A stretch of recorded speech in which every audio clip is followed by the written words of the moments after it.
Hello friends and welcome to my channel. I am Shivam Raut, and in this video we'll learn about veins of the heart. Okay, so what are the veins of the heart? The veins which drain blood from the musculature of the heart itself and transfer it or supply it to the right atrium. These are the veins. These are the function of veins of the heart. Okay, these are located on the wall of heart or in the wall of heart. Okay, so in this part we'll learn in three parts these veins. First of all is coronary sinus. The second one is anterior cardiac veins. Okay, and third one is veni cordis minimi. So let's begin with first coronary sinus. Okay, so what is coronary sinus? So it is the largest vein of the heart and it's situated in left posterior coronary sulcus.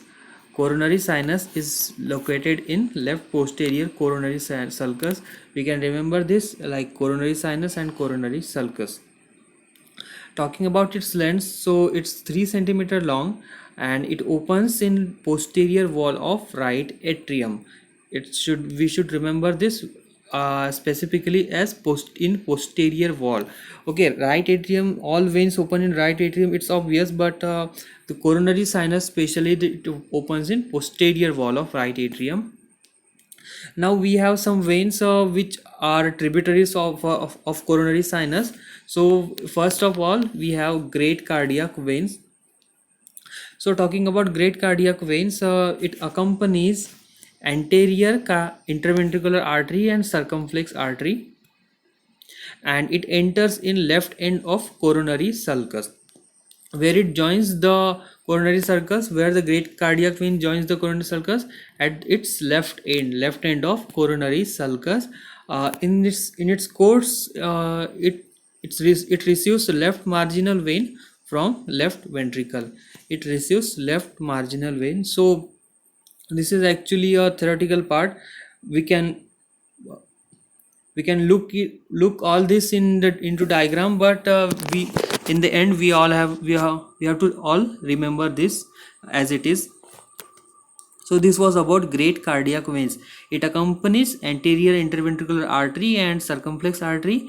It enters left end of coronary sulcus and it receives marginal vein from left ventricle. Okay, now second one is middle cardiac vein. Middle cardiac vein, uh, it accompanies posterior interventricular artery. Okay, it accompanies posterior interventricular artery, while the great cardiac veins was accompanying anterior interventricular artery. So this difference we should point out. Later it joins middle part of coronary sinus. It joins middle part of coronary sinus, whereas the great cardiac veins, it joins left end of coronary sulcus or coronary sinus. So we should remember this again. Now third one we have here is small cardiac veins. Okay, so it accompanies right coronary artery.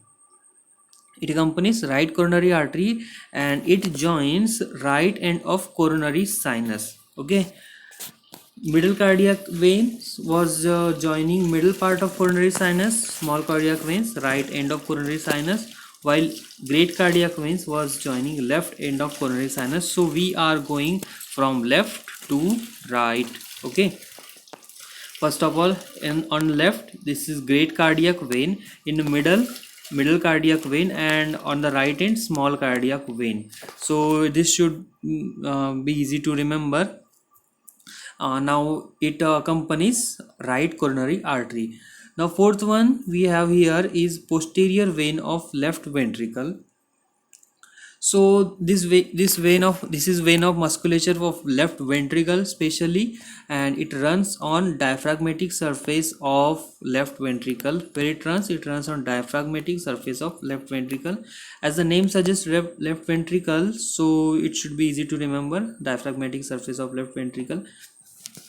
As left ventricle form a somewhat base of the heart, adjoining the diaphragm, so it runs on diaphragmatic surface itself, and it ends in coronary sinus. Obviously we are talking about tributaries of coronary sinus, so it ends in coronary sinus. Okay, so this is about posterior vein of left ventricle.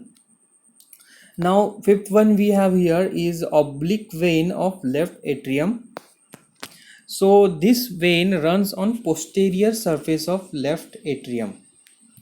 Okay, we have here as the name suggests, oblique vein of left atrium.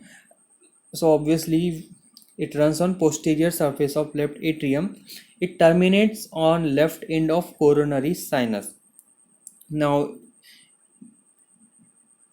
you should have already clicked in your mind that which vein runs terminate in left end of coronary sinus. So it's great cardiac vein. Okay, enter left end of coronary sinus. Again now it develops from duct of Cuvier or left common cardinal vein.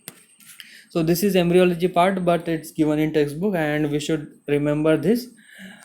So it develops from duct of Cuvier or left common cardinal vein. So these were the tributaries of coronary sinus.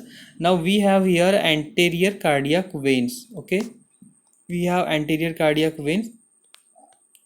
So it runs on anterior wall of right ventricle. It runs on anterior wall of right ventricle and it opens in anterior wall of right atrium. Runs on anterior wall of runs on right ventricle and opens in on anterior wall of right atrium. So these are anterior cardiac veins. Okay, and last one we have here is veni cordis minimi. What are these veni cordis minimi? These are small veins, very small veins present all over the muscles of heart, and these are also called as Thebesian vein. They have speciality that they are valveless veins. They do not have valves in their course. So this was all about veins of the heart. I hope you like this video. If you like, you can also subscribe my channel. Thank you.